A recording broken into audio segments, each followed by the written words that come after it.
And a good morning to you on this Wednesday morning. I'm Marcus Washington. And I'm Chris Sanchez. We have live team coverage on this microclimate weather alert for you this morning. Our Bob Redell is in the East Bay with how residents are bracing for today's impact.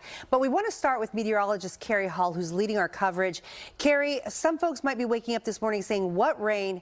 But you say it's coming. Right. We're at 6 o'clock in the morning, so we do have a lot more of the day to go, and this storm will be closing in on the Bay Area. So we are expecting it to begin to ramp up during the afternoon into the evening. We are going to see some times of heavy rain, also a flood watch in effect for today through Friday. We're looking at about 3 to 5 inches of rainfall in the mountains and about 1 to 2 inches in total for the Bay. Gusty winds that may reach 40 to 50 miles per hour, and even the chance of some isolated thunderstorms for tomorrow. So here's a look at the storm system as it continues to move in, with right now some light rain in parts of the North Bay in northern Sonoma County up toward Lake and Mendocino counties. We're seeing that rain, and as of now it's pretty widespread and light in those areas, but we are going to see the heavier rain continuing to move in later today. So we have more of the timeline and what to expect. That's coming up a few minutes. Marcus and Chris. All right, thanks, Kari. And that incoming storm Kari talking about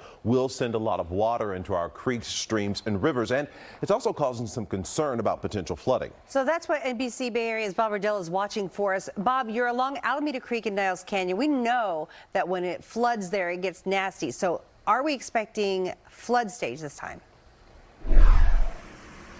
Fortunately, no, not during this storm, but it will come close. The Alameda Creek is behind me here along Highway 84 through Niles Canyon. I know you can't see it right now. It is very low, but once this rain comes in, the prediction is that this will hit 7.9 feet, which would be later tonight, early tomorrow morning, still shy of the 9-foot flood stage. So again, we're not expecting flooding along the Alameda Creek here in Niles Canyon, but we are expecting it to get close. You might recall during last year's atmospheric rivers, the Alameda Creek flooded Highway 84, which runs along the waterway. We spoke with Gurveer Sandhu. He lives in this area. He expects there will be impacts on commuters through Niles Canyon, as there are often slides. We're talking about mudslides that happen onto the road. In fact, Niles Canyon was closed for much of January last year because of storm damage.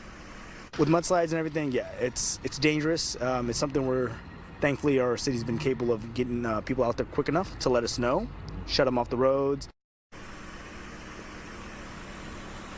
We also spoke with PG&E. The utility says they have placed extra power poles and power lines in its yards in the North Bay, South Bay, and on the peninsula to respond to rain and wind damage if there is some. This is video posted by the Oakland Zoo of one of their elephants enjoying a snack and a light drizzle. The zoo will be closed today because of the storm. The zoo will issue refunds to those who had reservations. Reporting live here along the Alameda Creek in Niles Canyon and Fremont, Bob Redell, Today in the Bay.